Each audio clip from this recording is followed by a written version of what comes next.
Saludamos a quienes nos acompañan en nuestras distintas plataformas en el programa Campo Seguro y sus voces, el que busca relevar la labor agropecuaria, preservar el campo y sus tradiciones y también informar respecto a aspectos de interés relacionados a la seguridad en las regiones de los lagos y de los ríos.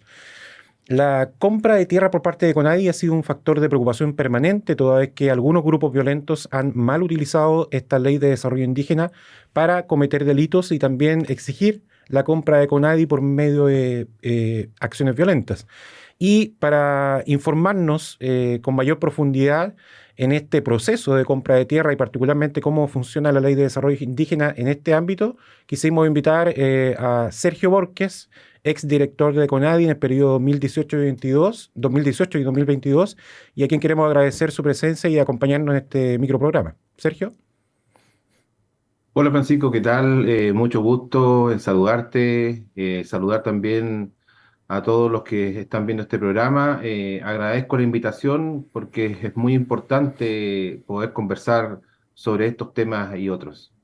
Muchas gracias, Sergio, por tu disposición. Sergio, queríamos consultarte cuál es tu labor profesional actual, cuál es la pasada también y qué labores y cargos te correspondió ejercer en la CONADI en ese periodo. Bueno, yo desde hace bastantes años, bueno, soy, como tú sabes, soy ingeniero agrónomo de profesión. Me desempeñé mucho tiempo en la empresa privada, pero desde el gobierno del presidente del Piñera uno que empecé a trabajar con la temática indígena en el programa Orígenes. Posteriormente seguí con mis labores de independiente, obviamente cuando hubo cambio de gobierno, y en el gobierno de Piñera 2 me invitaron a trabajar como director regional de CONADI Los Ríos, dada mi experiencia en las temáticas indígenas.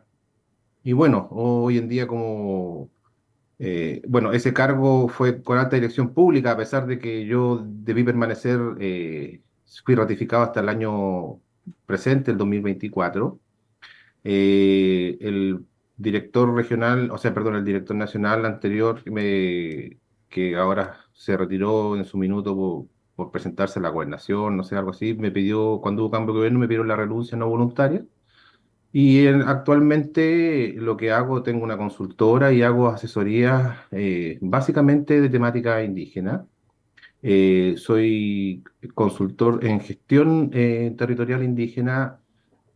A lo que nos dedicamos básicamente es un poco a tratar de acercar estos dos mundos, a que exista un entendimiento entre el pueblo mapuche, el pueblo, los Winca, digamos, pero básicamente a destrabar conflictos y que haya poder desarrollar diferentes tipos de proyectos y que se puedan llevar a cabo conviviendo estas dos culturas. Impecable. Sergio, tu experiencia, digamos, para nosotros es bastante relevante porque en la práctica nosotros sabemos la teoría, hemos estudiado mucho las leyes, los casos prácticos que han habido hechos de violencia, pero particularmente nos interesa conocer desde tu visión y experiencia cuál es el proceso de compra de tierras de CONADI, particularmente en el artículo 20b, que es el de mayor conflicto. ¿Cuál es el proceso, como te decía, desde que una comunidad se forma hasta que finalmente llega a la compra de tierras por parte de la CONADI? Bueno, es un tema bastante largo de abordar. Vamos a tratar de resumirlo brevemente por el espacio de tiempo, digamos, que tenemos también. Mira, básicamente todo se inicia cuando una comunidad indígena manifiesta o presenta una demanda territorial en la CONADE, que es un escrito, ¿cierto?, donde viene detallado algún tipo de historia y por qué ellos demandan territorialmente un cierto sector, un cierto territorio, desde ese punto de vista. Luego de ello, cuando una vez que se recepciona esa documentación, viene una serie de trabajos y análisis internos por parte de la corporación. Porque todo esto requiere, primero que todo, un informe territorial o ocupacional que se llama, donde se verifican y se comienzan a abordar diferentes antecedentes que están siendo aportados por la comunidad Ujú. y verificar efectivamente dónde se gesta o nace esta demanda o por qué nace. Luego de ello, viene un informe que se llama social, que es por parte de asistentes sociales de la corporación, donde tienen que ir al terreno, entrevistarse con la gente, entrevistarse con la comunidad, entrevistarse con el territorio, se elabora un informe también social que se llama. Luego, una vez tenido estos dos informes, eh, pasa a la unidad jurídica, donde uno de los abogados que se le asigna, digamos, a este caso, ellos tienen que elaborar un informe técnico jurídico. Ujú. Ese informe técnico jurídico, ¿cierto? Tiene que tener alguna base legal, donde finalmente esto se informa a la Dirección Nacional. En la Dirección Nacional, allá lo toma otro abogado que empieza a revisar todos estos antecedentes. eh, si tiene dudas o consultas, generalmente lo empieza a hacer y se resuelve finalmente por parte de esa unidad jurídica de la Dirección Nacional, junto con el equipo técnico del director nacional, si la demanda es o no efectiva. Si la demanda se resuelve positivamente para la comunidad, se le otorga la aplicabilidad que se Perfecto. llama. Eso la tenemos muy clarísimo. Esa aplicabilidad no es nada más que un reconocimiento por parte del Estado de esta pérdida territorial. Ujú. Y es ahí donde viene posteriormente todo este proceso que es, entre comillas, de compra de tierra. Eh, ¿Qué es lo que pasa? Que finalmente muchas veces estas demandas territoriales no son tan efectivas en cuanto a superficie. Me explico. Por ejemplo, una comunidad puede tener una demanda por un título de merced existente que es de 50 hectáreas, por ejemplo. Pero no es que la corporación o que el Estado le vaya a comprar efectivamente esas Claro 50 que sí. hectáreas, Sergio, sino que perdón. lo que pasa que como que se le asigna un monto por familia por, digamos, esta pérdida territorial eh, que se llevó, o este reconocimiento por parte del Estado como una especie de indemnización. Ujú. Entonces, ese recurso muchas veces le alcanza, dependiendo donde ellos elijan comprar, para más hectáreas que son las 50. Ya. Sergio, una duda procedimental. ¿Quiénes son los encargados de salir a buscar estos terrenos que estén disponibles para comprar con ADI? Mira, antiguamente era la CONADI que buscaba los terrenos, Ajá. pero ahí se produjeron una serie de conflictos entre las comunidades y la corporación porque decían que los mandaban a cualquier parte. Entonces, hoy en día es la comunidad la que presenta el terreno. Y Ya. es ahí donde vienen los diferentes problemas porque eh, se empieza a transformar en un negocio donde existen los corredores de propiedades que empiezan a buscar predios, empiezan también propietarios a ofrecer predios y como no está o la ley no es clara y no está supeditado a que la comunidad tenga que comprar necesariamente donde realizó su demanda territorial, puede ser compensada en cualquier parte del territorio, Claro, donde alguien esté dispuesto a venderle a esa comunidad. claro que sí. Y obviamente llegando a acuerdo en tema de precio, en tema de tierra, me refiero a calidad o lo que sea, porque la CONADI también ahí en ese sentido vela porque el predio que van a comprar, no sé, pues tenga las condiciones mínimas, luz, agua, ese tipo de cosas. Ujú. Sergio, en ese aspecto, ¿cuáles son los aspectos para ti, opinión personal hoy día, mejorables en la ley de desarrollo indígena? Bueno, hay varios aspectos en que la ley es bastante vaga y deja muy amplio a criterio muchas veces tanto de la Dirección Nacional como un decreto que muchas veces funcionamos, hay cosas que se funcionan solo por decreto presidencial que ni siquiera pasan ni por el Congreso, que no es ley, pero que debiera estar establecido en la ley, como por ejemplo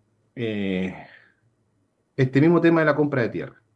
Eh, Tenemos comunidades, por ejemplo, de la Araucanía o el Biobío que perfectamente pueden comprar acá en los ríos o en los lagos, y yo creo que debería estar establecido por ley que si hay una demanda territorial en un determinado sector, al menos en ese sector sí debiera existir esa compensación si es que el Estado así lo amerita no permitir que vengan comunidades de otros lados a, a comprar, digamos, tierra en otras regiones. Eso, Eso debería estar perdón que te establecido por interrumpa, ley. pero eso tú lo argumentas por un sentido de arraigo, de pertenencia a un territorio, como se dice puntualmente, de la comunidad solicitante. Sí, básicamente sí, porque lo que pasa es que aquí en el país tenemos muchos pueblos indígenas y cada uno con sus características idóneas y son comprensibles al territorio donde ellos habitan. Acá principalmente tenemos lo que es la región o sur de Chile, que desde Loncoche o quizás desde Lanco al sur tenemos muchas comunidades, pero son comunidades mapuche, huilliche, que tienen otras características Sí, distintas a las comunidades mapuches que son de la región del Biobío y la región de la Araucanía. sí. Se ha estado Tienen otras. demandando esa separación precisamente, no una separación de límites regionales, sino que efectivamente la cultura y las tradiciones en esta zona, en la zona media, sur de los ríos y para que decir los lagos, es bastante diferente a la región de la Araucanía. Eso es un buen punto y te agradezco tu respuesta, Sergio, de tu conocimiento y experiencia desde la CONADI. Y en ese sentido también te tocó vivir, yo lo vi más de lejos, digamos, que un proceso de consulta indígena también que resultó frustrado. ¿Cuáles eran los principales, si tú me pudieras decir cuáles eran los tres ejes principales que se buscaba consultar, valga, en esa consulta indígena, valga la redundancia? Sí, nos tocó en su minuto participar de este tema de la consulta indígena que básicamente apuntaba a cambiar algunos aspectos de la ley, aspectos que podían ser interesantes para, en general, los pueblos originarios. Eh, por ejemplo, hay muchos de esos artículos que se querían modificar que eran beneficiosos para ellos. Lo vivimos en experiencia propia, por ejemplo, la subdivisión de tierras, que hoy día la ley solo permite la subdivisión de tierras de 3 hectáreas para las tierras indígenas. No así la subdivisión de tierra que es para el chileno común y corriente. Entonces, ¿cuál es la problemática que muchas veces nos encontramos que muchos padres de familia, teniendo 3 Claro, hijos, pero claro. un terreno que no les alcanzaba para todo, no podía hacer subdivisión de menos de 3 hectáreas? Entonces, finalmente, esos hijos no podían, entraban en conflicto porque a uno le podía tocar más que el otro. No podían obtener su título de dominio para poder aspirar a tener una Así casa es, al subsidio de y vivienda. básicamente era como una cadena que se iba produciendo para generar un conflicto finalmente que recaía en el Estado, digamos. Claro. Pero ahí, claro, la Otra, comunidad, perdón que te interrumpa, la comunidad indígena no puede subdividir ni siquiera a sus socios, ni menos a los hijos de los socios. Esa es en la práctica el inconveniente. Exactamente. Ujú. Solo le puede, o sea, la comunidad puede otorgar, digamos, un derecho real de uso, pero que tampoco la ley permite que ese derecho real de uso se pueda transformar en un título de dominio. Claro. Perdón, Entonces, uno de los cambios de la ley también era eso, que ellos pudieran sanear, obtener su título de dominio para tener su casa propia, etcétera, y poder trabajar su terreno tranquilamente sin entrar en conflicto con la comunidad. claro. Y aprovechando este tema, el arriendo también está impedido, me imagino. Sí, el arriendo, lo que esperaba poderse cambiar la ley era hacer arriendos claros, con parámetros, ¿cierto?, definidos por ley, pero a 25 años que hoy día no se puede. Hoy día solo a 5 años, entonces finalmente se transforma en un arriendo como muchas veces nos encontramos, entre comillas, a la mala, donde no existe, muchas tierras indígenas están arrendadas, como te digo, así como a la mala, sin tener un documento, nada de por medio, donde el arrendador también pueda tener claro para proyectarse a lo mejor en un trabajo a largo plazo, con cultivos a largo plazo, frutales, etcétera. Claro. Solo cultivos casi de temporada, ¿no? Sí. Sergio, muchas gracias. Se nos está cortando el tiempo, pero hay una última pregunta que nosotros habíamos planteado, que es, ¿cuál es a tu criterio, o si consideras que es equilibrada la proporción de beneficios eh, de la Ley de Desarrollo Indígena con la Araucanía versus las otras regiones? Contéstame, por favor, sí y no, y por qué, para tener claro, digamos, tu opinión personal hoy día. Mira, básicamente o sea, en lo personal creo que no existe un equilibrio en cuanto al aporte o a los presupuestos que hay para las diferentes regiones en virtud de que todo se centra en la Araucanía. La Ujú. Araucanía tiene una subdirección, que es la subdirección sur, y tiene la dirección nacional y obviamente la mayor cantidad de recursos va a esa zona. Pero también quiero destacar un punto que existe muchos mitos respecto también a los presupuestos que se le dan a los pueblos originarios. Por ejemplo, en el Plan Araucanía, no sé si te acuerdas cuando se Sí. formó este plan, eh, no hubo recursos extras para la CONADI, por ejemplo, solo para otros servicios públicos. Ujú. Nunca hubo un peso extra para la CONADI. Entonces yo creo que básicamente debiera haber un reordenamiento, una reorganización, tener más voz, los directores regionales que conocen el territorio, que conocen la región. Los presupuestos, por ejemplo, para la compra de tierras debieran ser también regionales, porque todo pasa finalmente por la Dirección Nacional, Así, que está en Temuco. eh, en Temuco. Sí. Entonces, es allá donde muchas veces, sin conocer los territorios realmente, sin pedirle la voz a los directores regionales de traer o no traer una comunidad, etcétera, se toman decisiones que muchas veces pueden ser equivocadas. Claro que sí. Sergio, te queremos agradecer tu disposición, tu conocimiento en poder compartirlo en este programa que busca dar a conocer la realidad de la macrozona sur de Chile y, por supuesto, desearte éxito en tu gestión hoy día como consultor. A los que nos están viendo y también a quienes nos están oyendo, los queremos invitar a continuar, digamos, informándose a través de la plataforma de Campo Seguro y particularmente de Campo Seguro y sus voces que busca relevar el conocimiento de la seguridad en el sur de Chile. Muchas gracias. Gracias a ti, Francisco, gracias a Campo Seguro por la invitación. Estamos aquí todos juntos tratando de sacar estos temas adelante, así que cuando quieran, encantado de poder conversar nuevamente con ustedes. Gracias, señor. Gusto saludarte. Muchas gracias.